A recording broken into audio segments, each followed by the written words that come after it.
Namaste students. Today I'm here with a session of grammar.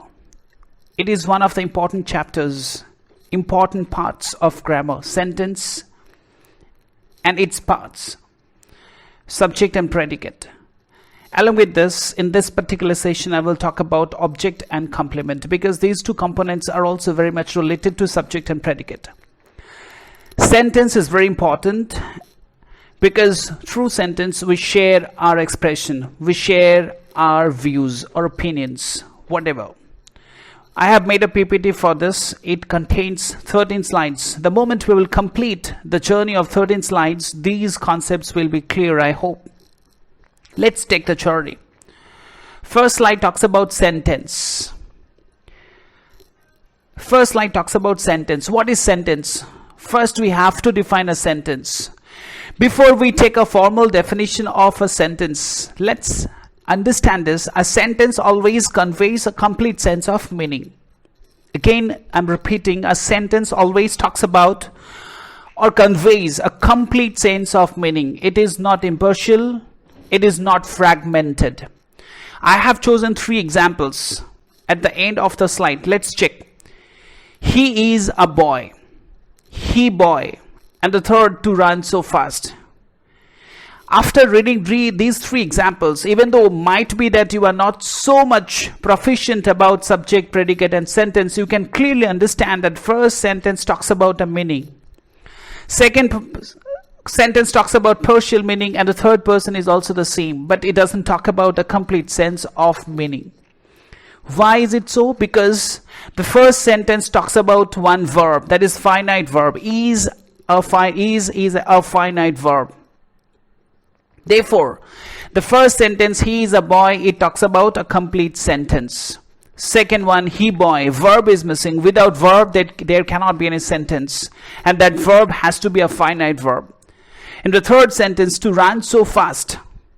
To run so fast. And there is something that has to be added later so that it makes a complete sense of meaning. But that is missing. That part is not there. It is omitted.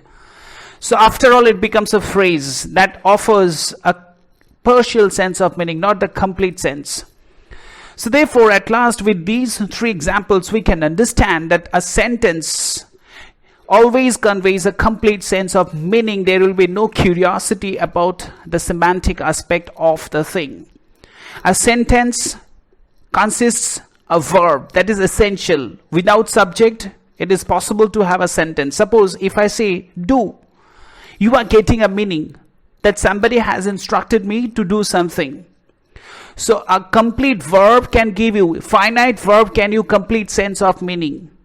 It may be added with a subject or predicate or object. We will come to know later on. So this is all about sentence. Next slide. Subject. What is subject? Here I have written the subject is what the sentence is about. Rather, subject is the doer of an action in a sentence. Subject is the doer of an action. Somebody who does something. A person who drives a car we call driver. Somebody who plays we call player. Similarly, somebody who does, he or she is the doer. So a sentence talks about an action.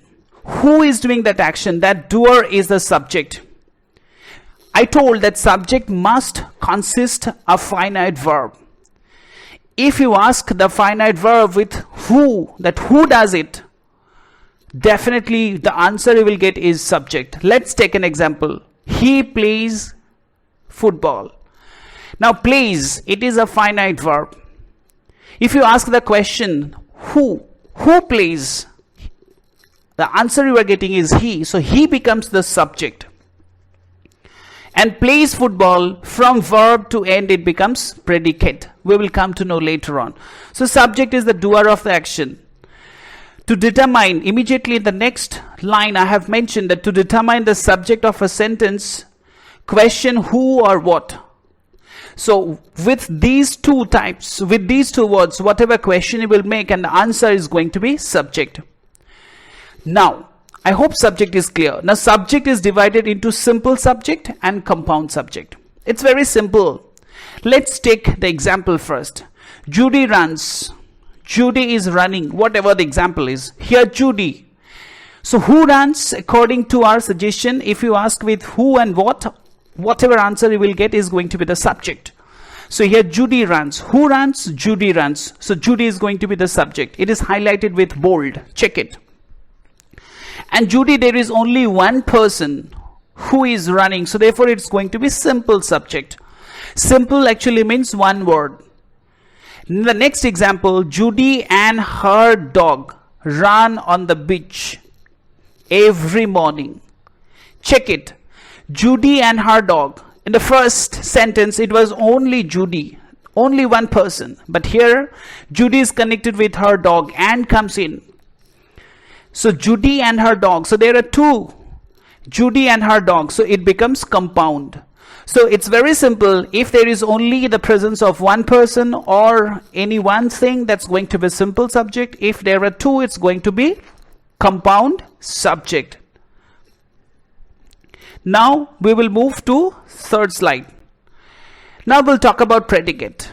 Predicate tells about something about the subject. So it talks about something about the subject. It is informative. It provides information about the subject.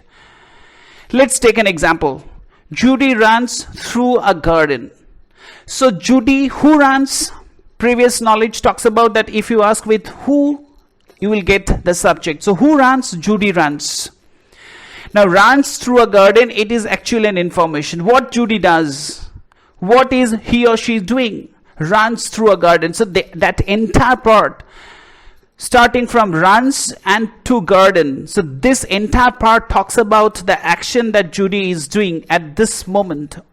At this moment or previously, whatever the tense is. So Judy runs through a garden. So it talks about the action that Judy is doing. So therefore it talks about, it is considered as predicate. Predicate is also divided into simple and compound, just like subject. And definition is also the same. Check it. Judy runs through a garden. It talks about only one action, that it runs through a garden. So therefore it becomes simple predicate.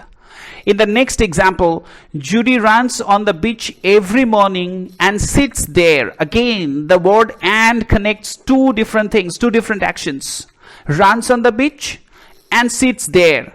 So runs and sits, these are two things connected with and. So definitely it's going to be compound predicate. So two things are connected, automatically it becomes compound. If there is only a single thing, it is called single or simple predicate. Next slide. Before we decide about object and complement, it's very important to know verb. Two verbs specially. Because complement and object, especially complement, is related to verb. So before we understand object and complement, we have to introduce two forms of verb. There are different types of verbs. Strong verb, weak verb, anomalous verb, this and that. But after all, we are not going into that because we are really concerned about two forms. That is, these two forms are transitive and intransitive. Among them, we are here very much concerned with two, and the other is linking verb. Here I have given a definition. Transitive. Transitive means transfers. It needs something to complete the meaning. Transitive means transfer. Transference of message. So only to transfer the message, it needs a medium. So therefore, transitive verbs are those verbs that take an object to complete meaning. So transitive verbs need an object to complete its meaning, while intransitive verbs are not or without objects. It can complete its meaning without objects. So therefore they are called intransitive verbs. And linking verbs, mainly linking verbs are be verbs, different forms of be verbs. Am, is, are, was, were. And other linking verbs are become, seem, appear, feel, grow, look, smell, taste, sound, etc. Let's take an example. I gave him a pen. It is a transitive verb because I gave. If you only speak I gave, it is not complete in itself. Automatically question or curiosity invites our mind that what did you give? What do you give? So automatically you have to complete the sentence with object. I gave him a pen. So him a pen, that portion is very important to complete the sense of the meaning. So therefore gave is a transitive verb. In the next sentence, Irfan Khan died few days back. Died. He died. After that, do you need anything to complete its sense? I sleep. You can add more things. I slept on my bed. That is an additional information. Slept on my bed. On my bed, this is an additional information that where did you sleep? But on my bed, that is not at all important and necessary to complete the sense of meaning, that is sleep. But I gave. You need him a pen or a pen at least to complete the sense of meaning. So Irfan Khan died few days back. Died, sleep, these are intransitive verbs. Because it does not need any object to complete its sense of meaning. And linking verbs, I said that normally the different forms of be verb, I am ill, I was ill, it is called linking verb. And the last one, the fourth one, talks about it looks fine. It looks fine. Looks. Who looks? Definitely you not, he not. But it looks fine. That object, that particular thing looks fine. So therefore again it is a linking verb. Looks. So it is called a linking verb. Next we will go to another slide. Now object. I hope you have understand what is transitive and intransitive verb. Transitive verb needs an object. Intransitive verb doesn't need an object to complete its meaning. An object completes the verb's meaning or the meaning of a verb. There are two kinds of objects. Before we go into direct and indirect objects, so let's take an example. I gave a pen. I gave a pen. Let me tell you one thing. Object is also a part of a predicate. I'm repeating. Object is also, or complement also, it's a part of predicate. Write a sentence like this. I gave a pen. So according to the theory, if you, whatever knowledge you have acquired from the first slide, so if you ask a question with who to the verb, you are getting the subject. So he gave a pen. Who gave? He gave. So he becomes subject. And what is predicate? Whatever is shared, whatever is the information about the subject is predicate. So he gave a pen. So gave a pen is going to be an information or action about the subject. So this entire part is going to be predicate. Now, in predicate, we are trying to find out what is an object. Object. Object, what is object? Object completes the meaning of a verb. Because I told that in intransitive verb, you need an object to complete its meaning. So I gave a pen. Now gave a pen. A pen is important to complete the meaning of the verb, that is gave, because it is transitive verb. So a pen becomes an object. Simply a pen becomes an object. Again, if you take it, the entire sentence, gave to pen, it is a predicate. Now if you further probe, then you are getting a pen as object.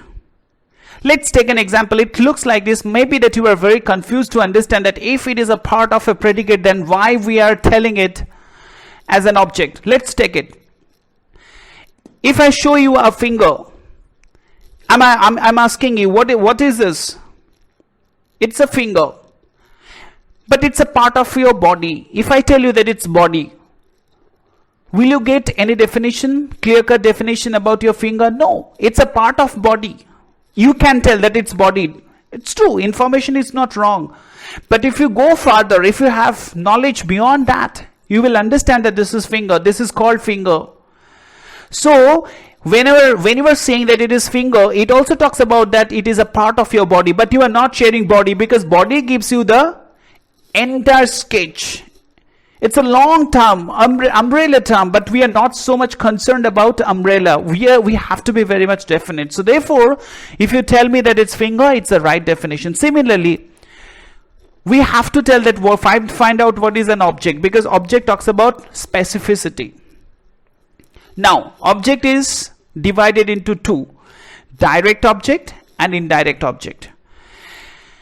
See, what did I write over here? Direct object, if you try to find out, if you try to detect what is direct object, you have to ask the verb whom or what. An indirect object, to or for whom, to or for what. Let's take an example. I gave him a pen. I gave him a pen. So if you ask who, I gave to pen, it becomes predicate. Now we have to find out which is direct object and which is indirect object. According to my suggestion, grammar says ask whom or what. So if I ask, what did you give? Automatically the answer comes pen. So the pen is going to be direct object because it is the direct answer of whom or what. Okay? Suppose I gave him. If this is a sentence, if you ask the question with what did you give? You are not getting an answer. But if you ask whom did you give? You are getting him. So at that point of time, him becomes direct object. But here him becomes an indirect object. Let's check what it tells us. Indirect object is ask to or for, to whom, to or for what. So to whom you have given the pen? Him. So him becomes indirect object and a pen is direct object. A pen, what did I write over here? Just to check, a pen will be the answer of what question? Therefore, a pen is direct object. And him is the answer of to whom. To whom did you give? Answer is him. Therefore, him is indirect object. But there may not be any object possible. Did you complete? Did you complete? There is no object. There is predicate. You is the subject, did complete, because it is an interrogation, therefore did has come only to ask a question. Structure is changed bit. But according to the formula, whatever action you does, quote unquote you does, it's going to be a predicate. I hope it's clear. Next, we will move to our next slide. Complement.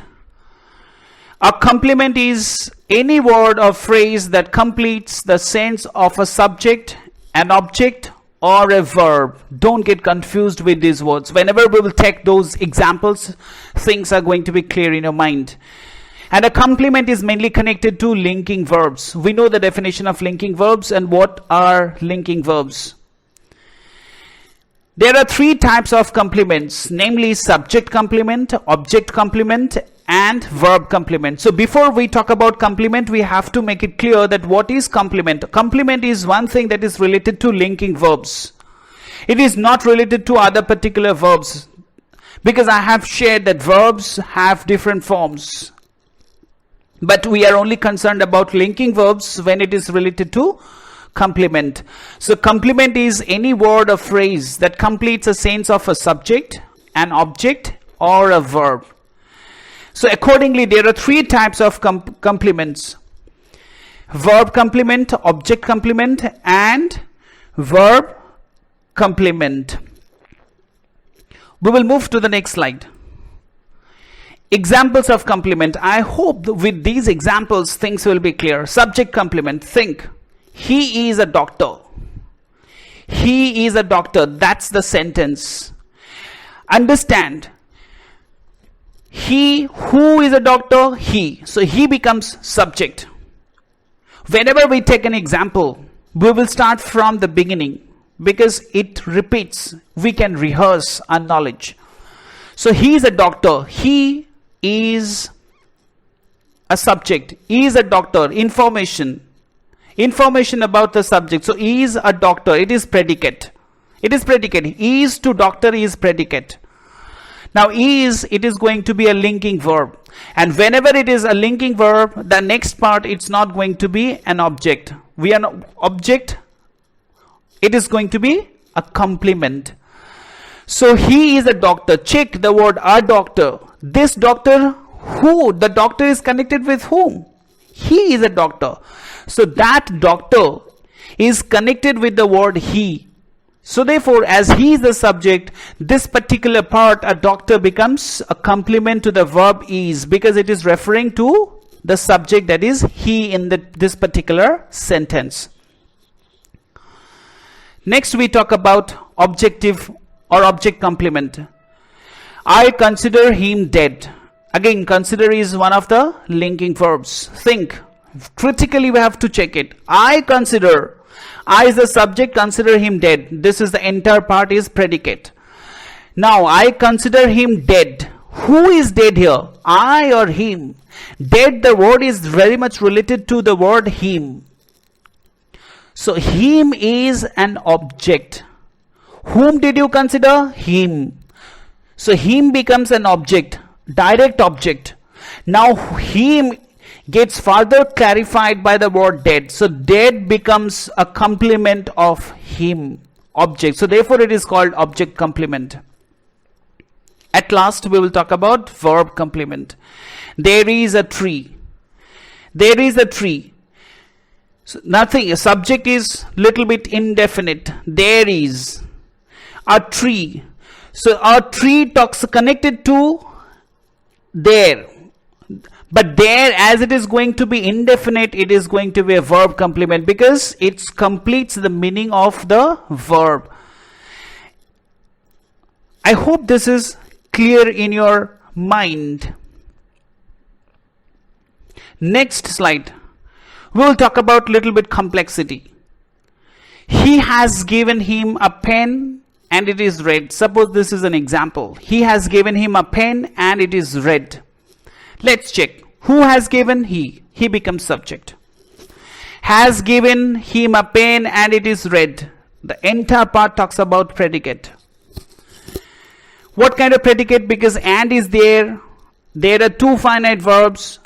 Is also finite. So is and has given. So therefore it's going to be an example of compound predicate. Him is going to be indirect object because to whom, if you ask, the answer is him. So therefore it's going to be an example of indirect object. A pen. What? Direct object. Therefore a pen. Now it is red. Is a linking verb. Has given is a transitive verb because it needs the object to complete its sense. And red is verb complement. Why? Now again you check. In that particular sentence it is also a sentence. It is red. As it is not so definite. If it would have been he, then it would have been subject complement because very much clear. It's very definite. Here it is indefinite. So therefore it's going to be verb complement. I think it is clear. Next we will move to the side. That is, finally practice makes a perfect man or woman. So I will share a few links with you. With those links, you can clarify your confusions. Thank you very much.